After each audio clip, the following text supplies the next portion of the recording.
Hi friends, ಎಲ್ಲರಿಗೂ ಸ್ವಾಗತ. ಇವತ್ತಿನ ವಿಡಿಯೋದಲ್ಲಿ ಒಂದು ಸೂಪರ್ ಆದಂಥ ವೆಜ್ ರೆಸಿಪಿ ಮಾಡೋಣ. ಅದೇನೆಂದರೆ ಹೋಟೆಲ್ ಸ್ಟೈಲಲ್ಲಿ ಸಾಂಬಾರ್ ಮಾಡೋಣ.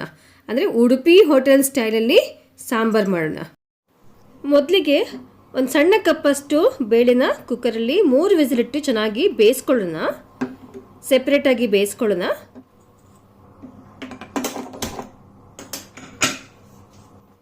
ಬೇರೆ ಒಂದು ಪಾತ್ರೆಯಲ್ಲಿ ಸಾಂಬಾರ್ ಸೌತೆಕಾಯಿನ ಬೇಯಿಸ್ಕೊಳ್ಳೋಣ. ಸೊ ಫ್ರೆಂಡ್ಸ್, ಮೊದಲಿಗೆ ಮಸಾಲೆ ರೆಡಿ ಮಾಡ್ಕೊಳ್ಳೋಣ. ಇಲ್ಲೊಂದು ಪ್ಯಾನಲ್ಲಿ ನಾನು ಒಂದು 12ರಿಂದ 14 ಬೇಡಿಗೆ ಮೆಣಸು ತೆಕ್ಕೊಂಡಿದ್ದೀನಿ. ಚೆನ್ನಾಗಿ ಫ್ರೈ ಮಾಡ್ಕೊಳ್ಳೋಣ. ಜೊತೆಯಲ್ಲಿ ಖಾರ ಬೇಕಾಗಿರೋದ್ರಿಂದ ನಮಗೆ ಒಂದು 5ರಿಂದ 6 ಗುಂಟೂರು ಮೆಣಸನ್ನು ಸಹ ಸೇರಿಸ್ಕೊಳ್ತಾ ಇದ್ದೀನಿ.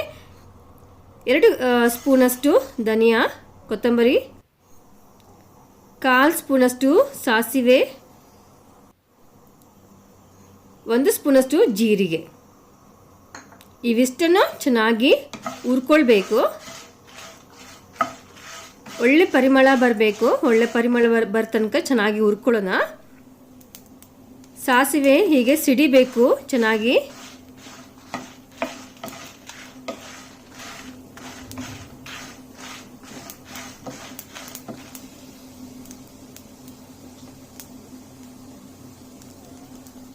ಈಗ ಚೆನ್ನಾಗಿ ಫ್ರೈ ಆದಮೇಲೆ ಇದನ್ನು ಸ್ಟವ್ ಆಫ್ ಮಾಡಿ ಆರಿಸಿ ಒಂದು ಮಿಕ್ಸಿ ಜಾರಿಗೆ ಸೇರಿಸ್ಕೊಳ್ಳೋಣ.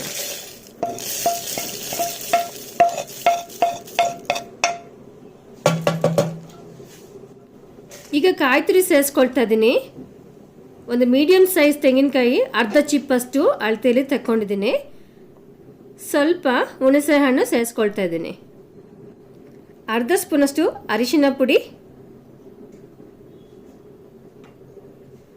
ಸ್ವಲ್ಪ ನೀರನ್ನು ಸೇರಿಸ್ಕೊಳ್ಳೋಣ. ಚೆನ್ನಾಗಿ ನೈಸಾಗಿ ರುಬ್ಕೊಳ್ಳೋಣ. ಈಗ ನೋಡಿ, ಹೀಗೆ ನೈಸಾಗಿ ಚೆನ್ನಾಗಿ ರುಬ್ಕೊಂಡಿದ್ದೀನಿ. ಸೊ ರುಬ್ಬಿ ಆದಮೇಲೆ ಈಗ ನಾವು ಒಂದು ದೊಡ್ಡ ಪಾತ್ರೆ ತಗೊಳ್ಳೋಣ. ಈ ದೊಡ್ಡ ಪಾತ್ರೆಗೆ ರುಬ್ಬಿರೋಂಥ ಮಸಾಲೆನ ಸೇರಿಸ್ಕೊಳ್ತಾ ಇದ್ದೀನಿ. ಮೊದಲಿಗೆ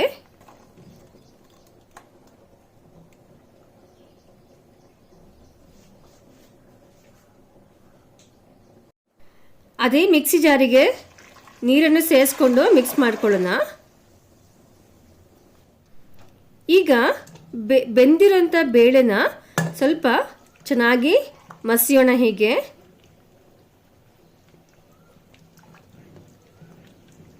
ಬೇಳೆ ಮಸಿದಾದ್ಮೇಲೆ ಸ್ವಲ್ಪ ನೀರನ್ನು ಸೇರಿಸ್ಕೊಂಡು ಬೇಳೆನ ಸಹ ಮಿಕ್ಸ್ ಮಾಡ್ಕೊಳ್ಳೋಣ. ನೋಡಿ, ಬೇಳೆ ಹಾಕಿದ ಮೇಲೆ ಈಗ ಸ್ವಲ್ಪ ತಿಕ್ಕಾಗಿದೆ. ಸೊ ಈ ಮಟ್ಟಿಗಿರಬೇಕು. ಈಗ ಬೇಯಿಸಿರೋವಂಥ ಸಾಂಬಾರ್ ಸೌತೆಕಾಯಿ ಅಂದರೆ ಮಂಗಳೂರು ಸೌತೆಕಾಯಿ ಅದನ್ನು ಸೇರಿಸ್ಕೊಳ್ಳೋಣ. ಸೊ ಈಗ ಒಗ್ಗರಣೆ ಹಾಕಲಿಕ್ಕೆ ಒಂದು ಪ್ಯಾನಲ್ಲಿ 2 ಸ್ಪೂನಷ್ಟು ಎಣ್ಣೆ ಸೇರಿಸ್ಕೊಂಡಿದ್ದೀನಿ. ಇದಕ್ಕೆ ಎಣ್ಣೆ ತುಂಬ ಹಾಕೋದು ಬೇಡ, 2 ಸ್ಪೂನಷ್ಟು ಸಾಕು. ಎಣ್ಣೆ ಕಾದಾದ್ಮೇಲೆ ಈಗ ಸಾಸಿವೆ ಸೇರಿಸ್ಕೊಳ್ಳೋಣ. 1 ಈರುಳ್ಳಿ ಸೇರಿಸ್ಕೊಳ್ಳೋಣ. ಮತ್ತು ಕರಿಬೇವು ಸೊಪ್ಪು ಸೇರಿಸ್ಕೊಳ್ಳೋಣ. ಜೊತೆಯಲ್ಲಿ ಜಜ್ಜಿರೋಂಥ ಬೆಳ್ಳುಳ್ಳಿ. ಈಗ 1-2 ಒಣಮೆಣಸು ಚೆನ್ನಾಗಿ ಫ್ರೈ ಆಗಲಿ. ಒಳ್ಳೆ ಬ್ರೌನ್ ಆಗಬೇಕು. ಅಲ್ಲಿ ತನಕ ಚೆನ್ನಾಗಿ ಫ್ರೈ ಆಗಲಿ.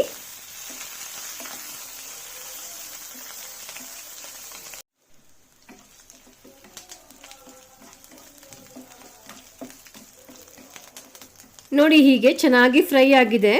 ಈ ಮಟ್ಟಿಗೆ ಚೆನ್ನಾಗಿ ಫ್ರೈ ಮಾಡಿಕೊಂಡ್ರೆ ಸಾಕು. ಇದೆಲ್ಲ ಒಗ್ಗರಣೆ ಅಷ್ಟೇ. ಇದು ಒಗ್ಗರಣೆ ಇಷ್ಟು ಫ್ರೈ ಆದರೆ ಸಾಕು.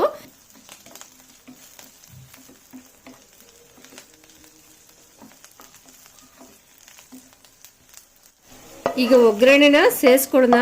ಸಾಂಬಾರಿಗೆ ಒಗ್ಗರಣೆ ಹಾಕಿದ ಮೇಲೆ ಚೆನ್ನಾಗಿ ಸಾರನ್ನ ಕಾಯಿಸಬೇಕು. ಒಳ್ಳೆ ಕುದಿ ಬರಬೇಕು. ಈಗ ಉಪ್ಪನ್ನು ಸಹ ಸೇರಿಸ್ಕೊಳ್ಳೋಣ. ರುಚಿಗೆ ಬೇಕಾದಷ್ಟು ಉಪ್ಪನ್ನು ಸೇರಿಸ್ಕೊಳ್ಳೋಣ. ಸಾರು ಕಾಯ್ತಾ ಇರಬೇಕಾದ್ರೆ ಸ್ವಲ್ಪ ಬೆಲ್ಲವನ್ನು ಸೇರಿಸ್ಕೊಳ್ಳೋಣ. ತುಂಬ ಚೆನ್ನಾಗಾಗುತ್ತೆ ಫ್ಲೇವರು. ಬೆಲ್ಲ ಹಾಕಿದರೆ ತುಂಬಾ ಚೆನ್ನಾಗಾಗುತ್ತೆ. ಸ್ವಲ್ಪ ಕೊತ್ತಂಬರಿನೂ ಸಹ ಸೇರಿಸ್ಕೊಳ್ಳೋಣ. ನೋಡಿ, ಟೊಮೆಟೊ ಇಲ್ದಿರೇ ಸೂಪರ್ ಆದಂಥ ಒಂದು ಸಾಂಬಾರು ಮಾಡ್ಬೋದು. ತುಂಬಾ ಅಡುಗೆ ಮಾಡ್ಬೋದು ಟೊಮೆಟೊ ಇಲ್ಲದೇನೆ. ಸೊ ಟೊಮೆಟೊ ರೇಟ್ ಆಗಿದೆ ಅಂತ ಚಿಂತೆ ಮಾಡಬೇಡಿ, ರೇಟ್ ಆಗಿದ್ರೆ ಈ ಥರ ರೆಸಿಪಿಗಳನ್ನ ಮನೆಯಲ್ಲಿ ಮಾಡ್ಕೊಳ್ಳಿ.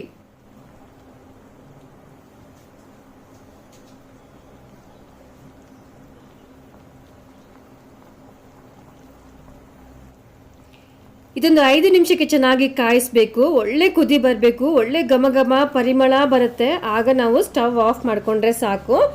ಸೇಮ್ ಟು ಸೇಮ್ ಇದು ಉಡುಪಿ ಹೋಟೆಲ್ ಸ್ಟೈಲಲ್ಲಿ ಮಾಡಿರೋಂಥ ಸಾಂಬಾರಿದ್ದು. ಇಡ್ಲಿಗೆ, ವಡೆಗೆ ಮತ್ತು ವೈಟ್ ರೈಸಿಗೆ ಸೂಪರ್ ಆಗಿರುತ್ತೆ.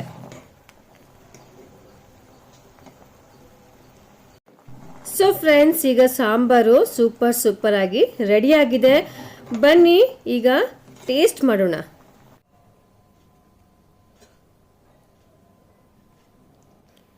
ಬಿಸಿ ಬಿಸಿ ಅನ್ನ, ಬಿಸಿ ಬಿಸಿ ಸಾರು ಈ ಚಳಿಗೆ ತುಂಬಾ ಸೂಪರ್ ಆಗಿರುತ್ತೆ. ಬಿಸಿಯಾಗಿದೆ ಆದರೂ ನಾನು ಟೇಸ್ಟ್ ಮಾಡ್ತಾನೆ.